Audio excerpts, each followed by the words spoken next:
If you look at his eyes look sky blue, like they be looking at you.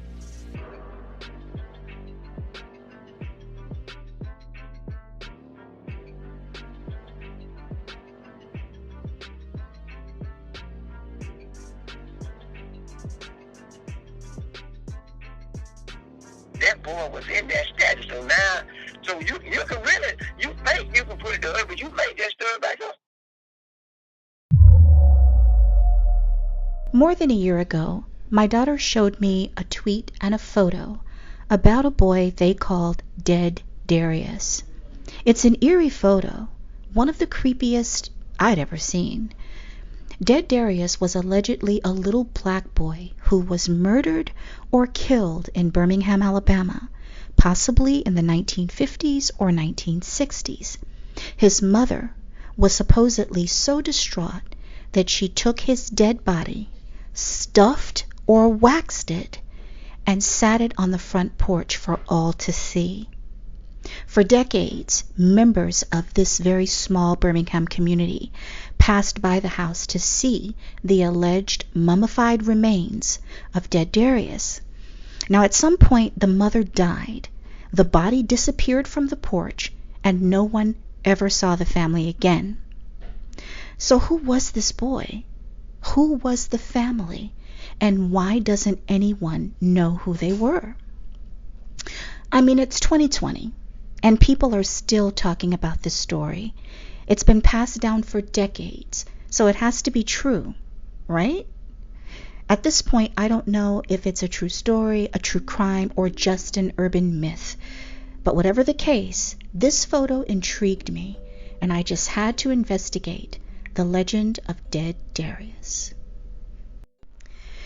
Now, before I get into my research, now would be the perfect time to hit the like button on this video, get it in the algorithm, and I'd love for you to subscribe.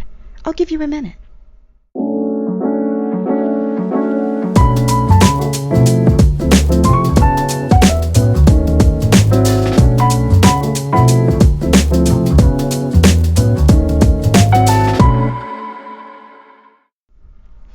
Moving forward.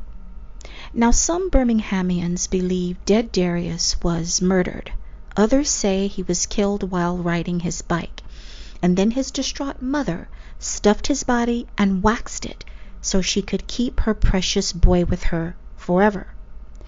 Now, the idea of preserving someone's dead body and putting it on display isn't a completely foreign concept to me.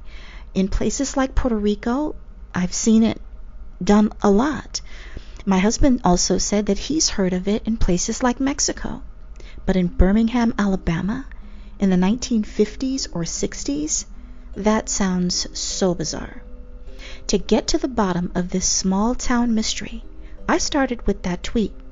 I knew it'd be packed with information, and someone even posted a photo of the house, but I can't figure out which one it is. Clearly, I can see that the house sits at the corner of 4th Place and 11th Court North, but even after zooming in, I cannot see the house number. To do more digging, I plugged the info into Google Maps and headed to 4th Place North. Enon Ridge, that's the name of this town, right off the highway. Enon Ridge is a small community northwest of Malfunction Junction.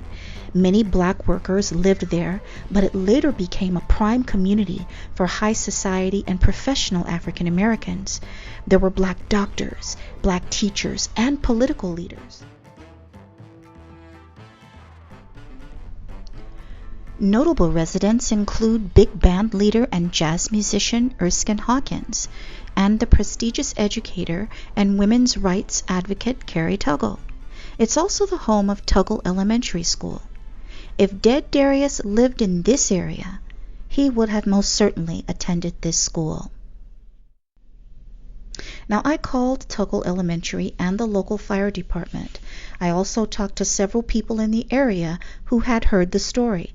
According to them, the story is just like the tweet said. The creepy-looking boy sat on the front porch and just stared at everyone as they passed by. I even called the local police station to see if the oldest person in the building could remember anything, but no one could. So for now, the search for dead Darrius is at a dead end. Coming up next, I happen upon a piece of information that gets me one step closer to finding the real story of dead Darrius.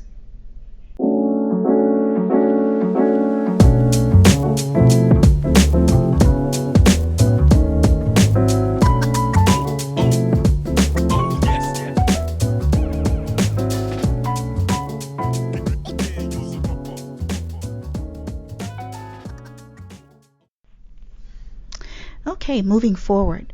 Now, I first started investigating this story back in December of 2018 and January of 2019. I gathered a lot of information, but I got sidetracked and lost interest for a while. Now, it looks like the original tweet that I saw has disappeared, but being the researcher that I am, I was able to screenshot it back in 2019. I see a couple of other people have also tried to look into the story of dead Darrius. Now, I scoured the internet and I found a clue. At the website glowing.com, a person named Nicole said that she heard that dead Darrius's real name could have possibly been Timmy Tuckett or Timothy Taggart. So we might have a name. Now, I could go back to the location, but since it's over an hour away, I'll start my research at ancestry.com. Now, I'm lucky because our Birmingham city directories are online at ancestry.com, and they list every business and every person who lived in the area during a certain year. It lists their name, household members, and their occupation. Now, I can complete this part of my research at home, so I plugged in the name Tucker and Tuckett and Taggart. I was looking for those names between 4th Place North and 11th Court North in the 50s and the 60s. Now, I don't see a Tucker, Tuckett, or Taggart, but guess what? There is a Taggart family. Now, this is not a coincidence. This has to be the family. It says that Jesse and Ethel Taggart lived at 1122 11th Court North. Now, I need to figure out exactly which house this is. Is it the pink house or is it the green house? A lot of people said that they thought it was the pink house. Now, I put that address into Google Maps, and it's the same house or the same photo that was posted online. And curiously, there is a Dr. Taggart, a dentist who lived very close by in the 50s and 60s. Now, as I get deeper into Ancestry.com and FamilySearch.org, it doesn't look like Jesse and Ethel Taggart had any children at all. So guess what? It's back to Enon Ridge for me.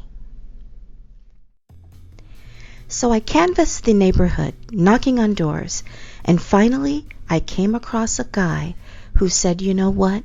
You need to talk to that gentleman right there who lives in that house.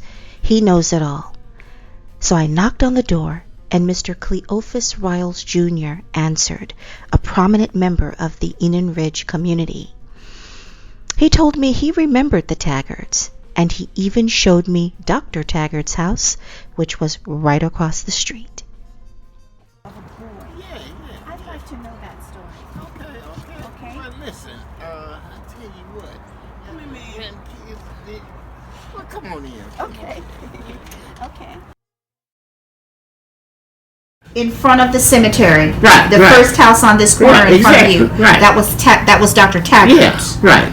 Okay. And he was instrumental in putting Taggart Science Building at the Mouse College. Right. Yeah, okay, that's it. And were you living here as a child? No, I was living right down the street. Down the street. Yeah, see, we had influence. All of my family was from right around in this geographic area. Okay. And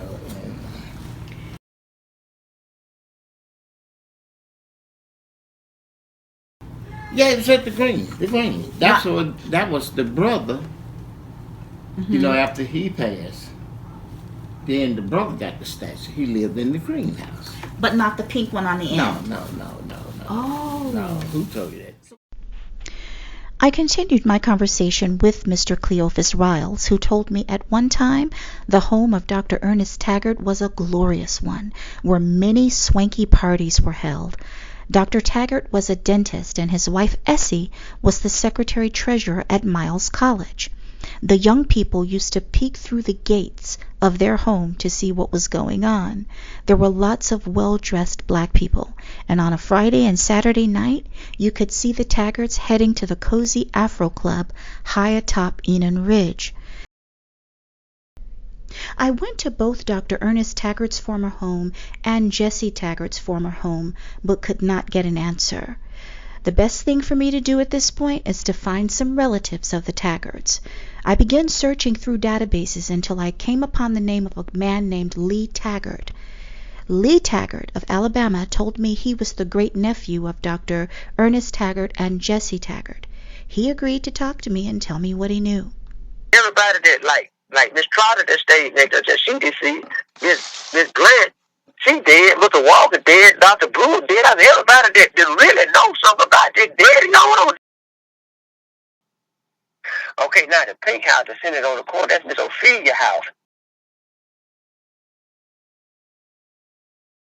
I told you the picture, I said it's in the right place, but the picture like a Polaroid camera, black and white. I said, no, that's not Neil. He had on like a red vest. If you look at his eyes look sky blue.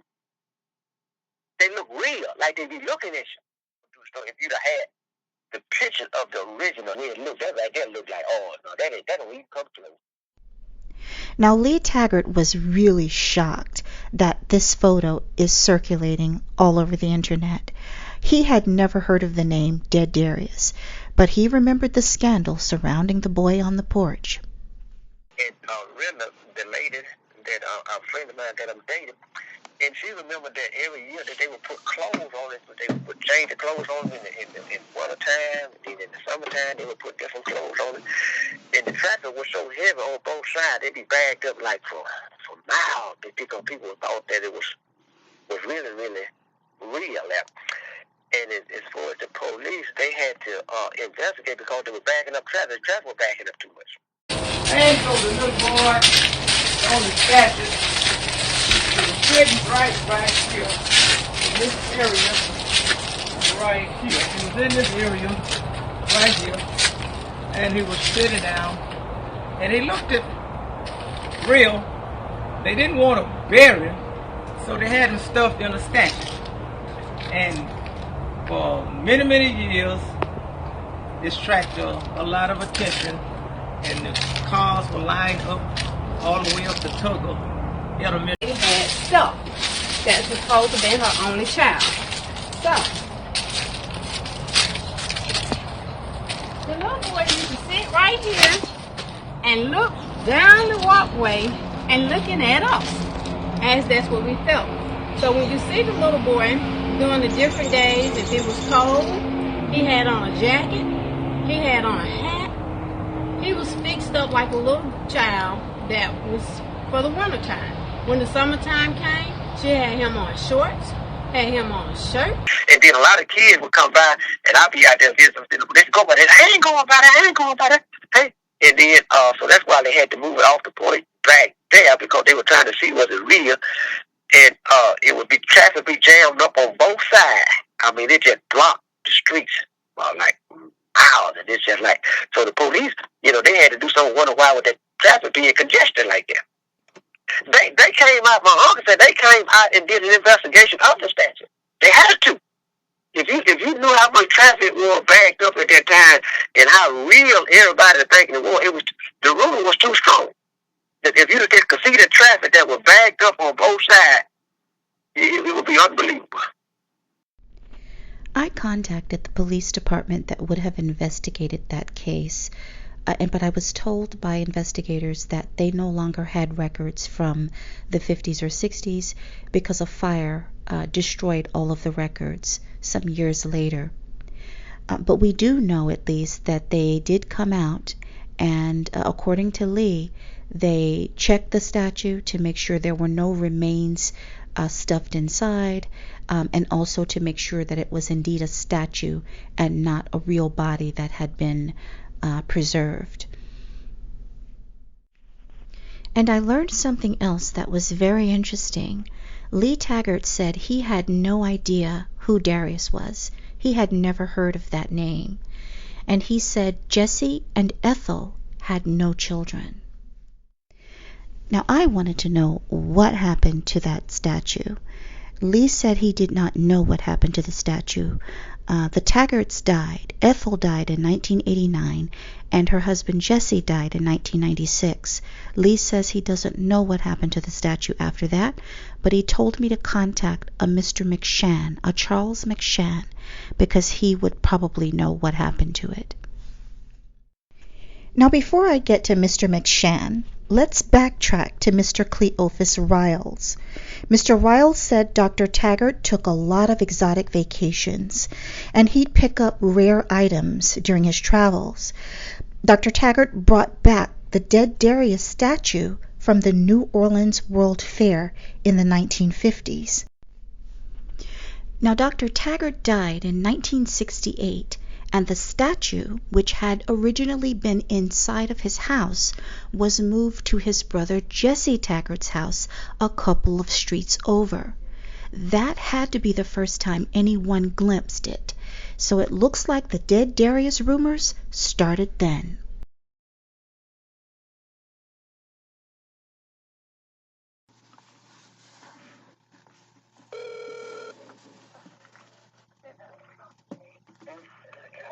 Hello? Hi, I was calling to speak with Charles McShann. Yeah, I'm Charles McShann. Okay, thank you for accepting my call. My name is Traciy-Reyes, and I am doing some research on the Taggart family, and I was curious to find out about the very strange statue that they used to have in the yard at 1122 4th Place North. When I spoke with Lee, he told me Lee Taggart. Oh, Lee Taggart? And he told me you would probably know whatever happened to it. What you want to know? It took a while before Mr. McShann started to trust me, and eventually he decided that it would be better for me to speak with his wife. Mrs. McShann told me something that I found very, very interesting. She said the boy everyone saw playing in the yard probably was her husband, Mr. McShann, who often came to Birmingham for the summer, and one day he just never came back. Somebody made up a tale. That is very strange. But anyway, she told us that, sitting on that porch, and she said somebody made up, that they always were going to tell me that is a real boy in there. And so there's no such thing as that. Could Mr. McShann have been the boy everyone saw? For me, the ages just don't seem to add up. Lee Taggart said that he was about 6 years old when he saw the statue, but he claims that he couldn't have been the little boy that everyone saw. During my research, I came across a 1955 article that talked about 3 children who had been struck and killed over a 10-day period in Birmingham. One of the little girls was struck by her home in Enon Ridge. Her name was Cheryl Ann Gardner, and she was just 4 years old. I'm thinking the people who lived in Enon Ridge in 1955 remember this headline. They remember when Cheryl Ann Gardner, who was just 4 years old, was struck and killed by a truck near her home in Enon Ridge.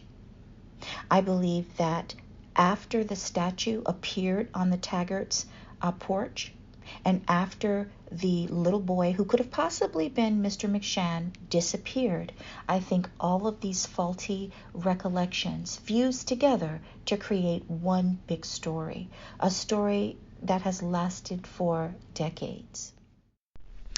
Finally, I pressed for information one more time. I wanted to find out what happened to the statue. Oh, Uncle Jesse gave it to him. Yeah. So we have the statue.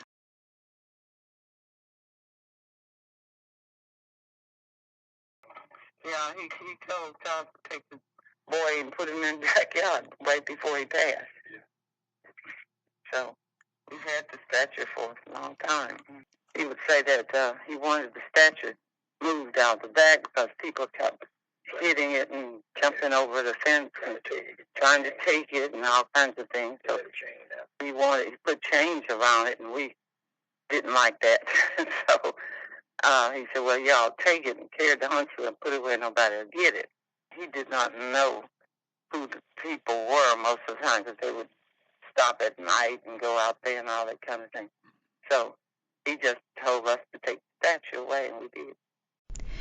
Well, I hope that I was able to help put a more than 50-year-old rumor to rest, or as Mr. Taggart says, to hush. The mysterious boy that sat on the front porch of the green house that they called Dead Darrius was only a statue, and there were no remains inside of it. I discovered that same statue had been seen in Germany and the UK. Miss Doris McShann, a history major, told me it was quite rare to see that particular statue in an African American neighborhood because it was about 4 times bigger than the normal lawn jockey. So that's probably why they thought it was human. If you like my content, I would appreciate it if you would hit like and subscribe. And stay tuned for my next story.